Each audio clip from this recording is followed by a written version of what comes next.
क्या इस वक्त कट्टरपंथ, कट्टरवादी सोच एक सबसे बड़ा चैलेंज मुसलमानों के लिए, इस्लाम के लिए बन गया है?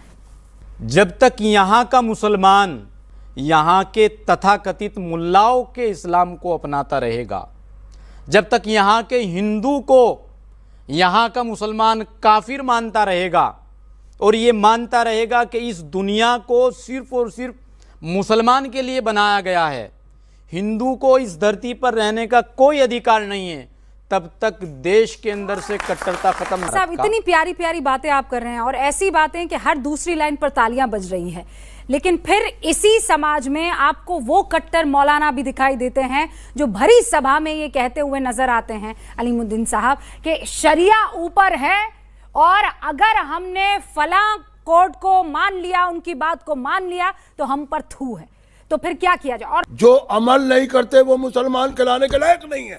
में बड़ी अच्छी लगती है, पर पूरी दुनिया में हम देख रहे हैं ना, नाराए तकबीर अल्लाहू अकबर कहकर फट जाते हैं लोग। कौन फट जाता है? अरे आतंकवादी फट रहे हैं कि नहीं फट रहे हैं? हमारे हिंदुस्तान आजाद, नारे तकबीर अल्लाहू अकबर और इनकलाब। अभी दिल्ली में पढ़ा लिखा डॉक्टर अलीमुद्दीन साहब ये कह रहा है कि मार्टरडम कहलाता है अगर आप फट जाओ, बम बांधकर अगर आप हट जाओ तो इसे जो है शहादत का दर्जा दिया गया इस्लाम में। आप रेशिया की बात नहीं कीजिए, मैं इधर उधर की बात नहीं कर रही हूँ, मैं पढ़े लिखे डॉक्टर की बात कह रही हूँ, मैं पढ़े लिखे डॉक्टर की बात कर रही हूँ। भारत के अंदर एक उदाहरण दे दीजिए। वही तो दे रही हूँ आपको ना।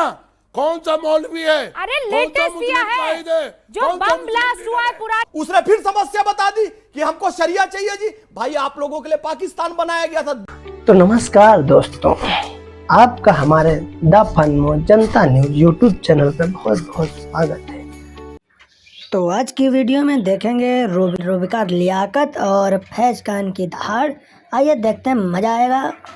चलिए शुरू करते हैं। क्या इस वक्त कट्टरपंथ, कट्टरवादी सोच एक सबसे बड़ा चैलेंज मुसलमानों के लिए, इस्लाम के लिए बन गया है? बिस्मिल्लाहिर्रहमानिर्रहीम।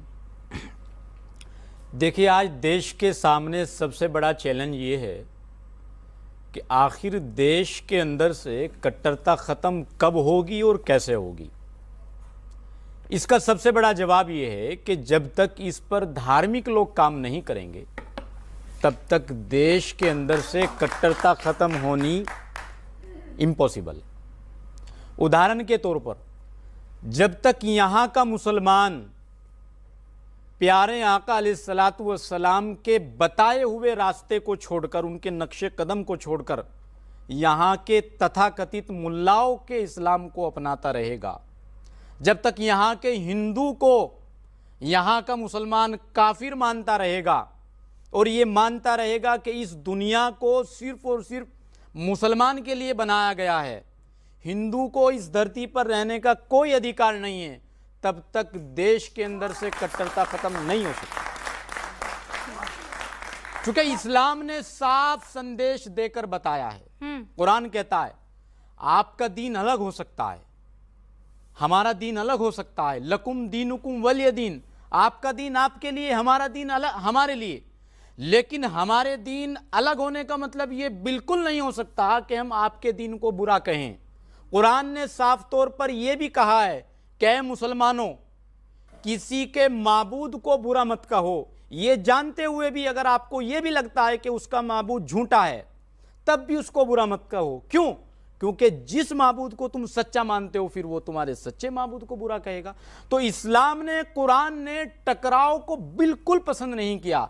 आज मुसलमान जिस रास्ते पर चल रहा है, कारी साहब, इतनी प्यारी प्यारी बातें आप कर रहे हैं और ऐसी बातें कि हर दूसरी लाइन पर तालियां बज रही हैं, लेकिन फिर इसी समाज में आपको वो कट्टर मौलाना भी दिखाई देते हैं जो भरी सभा में ये कहते हुए नजर आते हैं, अलीमुद्दीन साहब, कि शरिया ऊपर है और अगर हमने फला कोर्ट को मान लिया, उनकी बात को मान लिया तो हम पर थू है। तो फिर क्या किया जाए? और फिर उसके बचाव में लंबी चौड़ी फहरिस्त आ जाती है लोगों की जो बचाव करते हुए नजर आते हैं कि क्यों शंकराचार्य ने नहीं कहा था, क्यों फला ने नहीं कहा था, क्यों फला जो पंडित है वो नहीं कह रहा था। आप इसको हाइफनेट करने लग जाते हैं। फिर ये सोच बिल्कुल गलत है। बहुत से लोग लिबादा ओढ़कर इस्लाम का सूरतें बना के इस्लाम की इस्लाम को बदनाम करते हैं। 1450 साल पहले नबी आखिरी ज़मां हज़रत मोहम्मद सल्लल्लाहु अलैहि वसल्लम आए, उन्होंने पैगाम दिया मोहब्बत का।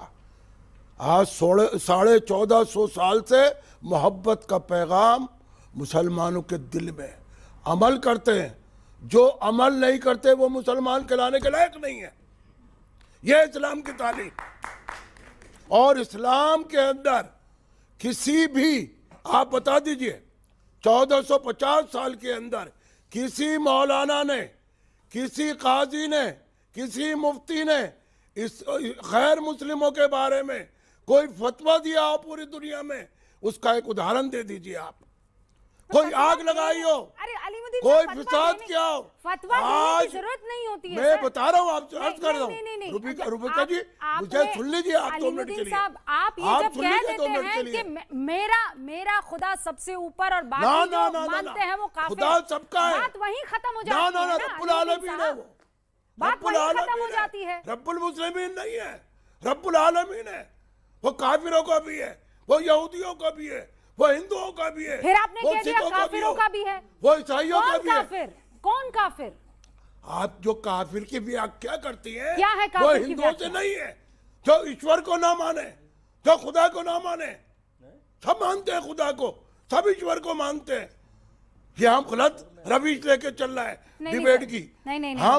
हम लोग जो प्रतिष्ठित करते हैं ऊपर वाले की, कोई जो कहता है कोई वो है खला में एक चीज घूमती है, ये बातें कहने में बड़ी अच्छी लगती है, पर पूरी दुनिया में हम देख रहे हैं ना, नारा तकबीर अल्लाह अकबर कहकर फट जाते हैं लोग। कौन फट जाता है? अरे आतंकवादी फट रहे हैं कि नहीं फट रहे हैं? हमारे हिंदुस्तान आजाद, नारे तकबीर अल्लाह अकबर और इनकलाब। अभी दिल्ली में पढ़ा लिखा डॉक्टर अलीमुद्दीन साहब ये कह रहा है कि मार्टरडम कहलाता है अगर आप फट जाओ, बम बांधकर अगर आप फट जाओ तो इसे जो है शहादत का दर्जा दिया गया इस्लाम में।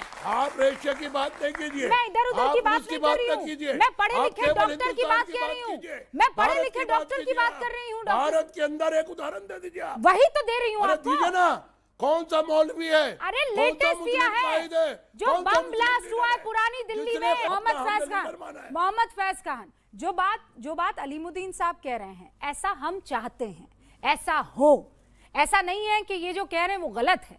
वो और जो वो कह रहे हैं वो जो बम बांध कर फट जाता है वो मुसलमान नहीं है, लेकिन उसका नाम मुसलमान, वो जो अहद ले रहा है वो इस्लाम से जुड़ी हुई, वो जिसके एवज में ये काम कर रहा है वो इस्लाम का है। और ऐसे में हम आंख बंद करके कह दे नहीं नहीं नहीं नहीं वो सामने से बिल्ली नहीं आ रही है।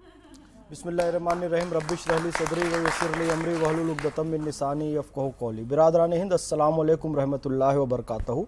भारत माता की जय, वंदे मातरम। आदरणीय रुबिका जी, सबसे पहले मैं आपको विशेष सलाम पेश करना चाहूँगा। उसका कारण ये है कि एक मीडिया पर्सनालिटी से अलग मैं आपको हिंदुस्तान की एक मुस्लिम लड़की के तौर पर देख रहा हूँ, और आप जिस तरीके से कट्टरपंथ के खिलाफ खड़ी हैं, मुखर होकर बोलती हैं, हमारी हिम्मत बढ़ती है। हमको लगता है कहीं हम अकेले तो नहीं है, पर आपको देखकर रियली मेरी हिम्मत बहुत बढ़ती है, हम सब उग्रवादियों की हिम्मत बहुत बढ़ती है।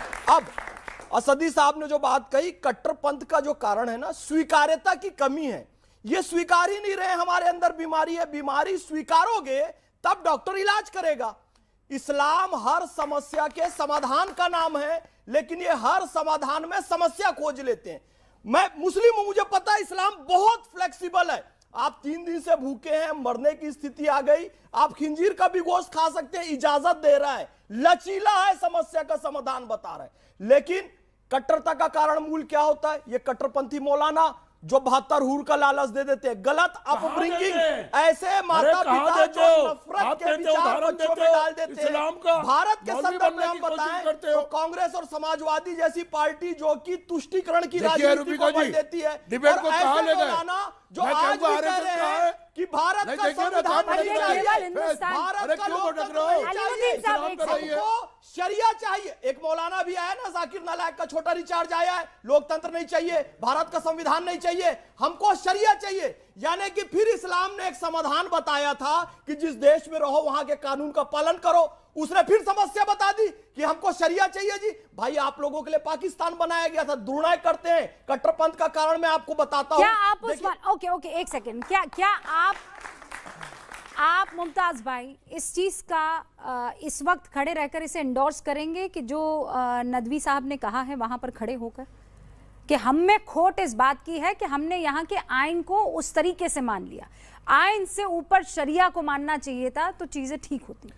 बहुत बहुत शुक्रिया रुबका लियाकत जी, मैं उनका तर्जुमान नहीं हूँ और जिस तरह से उन्होंने पेश किया मैंने तो पूरा सुना भी नहीं कि उन्होंने क्यों ये तो कह आपकी दिया गलती शरीयत है। जो है ये मैं सुनता ही नहीं। अभी कोई शंकराचार्य बोल देते तो आप 5 बार सुनते। नहीं, मैं क्या कह रहा हूँ सुन लीजिए कि हम जब एक बात कहते आए हैं कि हमारे लिए संविधान बहुत इम्पोर्टेंट है और यही वो संविधान है, आइन है कि जो हमें शरीयत पर चलने की और शरीयत की आज़ादी की इजाज़त देता है।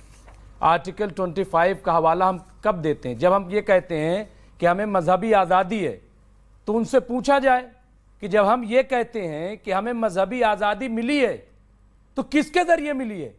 इसी आइन के ज़रिए ना। तो इसलिए जो लोग बकवास करते हैं, देखिए मैं उनकी तो हिमायत करता नहीं हूँ, लेकिन आपने अभी कह दिया किसी ने साहब अभी वो आ जाएंगे लेकर के। हाँ, जब आप लोग ये भूल जाते हो कि हमने मिल करके हिंदुस्तान की लड़ाई लड़ी। आप बार बार अभी फैज साहब ने कह दिया कि पाकिस्तान बन गया था, तो भैया पाकिस्तान जो है वो आपने देखा नहीं किस तरह से, वहाँ भी हिंदू रह गए थे, यहाँ भी मुसलमान रह गए थे। ऐसा तो है नहीं कि इस तरह का बंटवारा हुआ है कि न तो एक हिंदू यहाँ रहेगा न एक मुसलमान यहाँ रहेगा। तो इस तरह की जब बकवास बातें होती हैं, यहाँ भी जब बकवास बातें होती है तो वो भी नाकाबिले बर्दाश्त होती हैं। जब आज की तारीख में ये कहा जाता है कि 1000 साल से हम गुलाम थे, और अब हमें आजादी मिली, जागृत हो रहे हैं, हिंदू राज बनेगा और जिसको चाहे लिंच कर दो, तो सवाल उनसे भी होना चाहिए, क्या उनसे नहीं होना चाहिए? तो वो तो होता है ना, कहां सवाल होता है? नहीं होता है। और आप सुनिए रुबिका लियाकत जी, एक मिनट सुनिए मुमताज भाई, जब मान लीजिए यात्रा निकालते हैं, मैं कह रही हूं, आप लोग कहते हो कि जागृत हो रहे हैं, मुमताज आप रोकती हैं, मुमताज आप रोकती हैं। आपने मेरे डिबेट्स देखे नहीं है, इसका मतलब you have no idea about my debates. मैं किसी भी कट्टरपंथ के साथ कभी खड़ी नहीं रहती हूँ, वो कहीं का बड़ा मौलवी हो या कहीं का बड़ा पंडित हो। आप मुझे जानते नहीं है मुमताज भाई, एक सेकंड रुकिए। यहाँ आप आरोपित कर देंगे आरएसएस को, यहाँ आप आरोप लगा देंगे विश्व हिंदू परिषद पर, यहाँ आप आरोप लगा देंगे बजरंग दल पर। अब मुझे बताइए बजरंग दल ऑस्ट्रेलिया में क्या कर रहा था? मुझे ये बताइए सीरिया में आरएसएस क्या कर रहा था?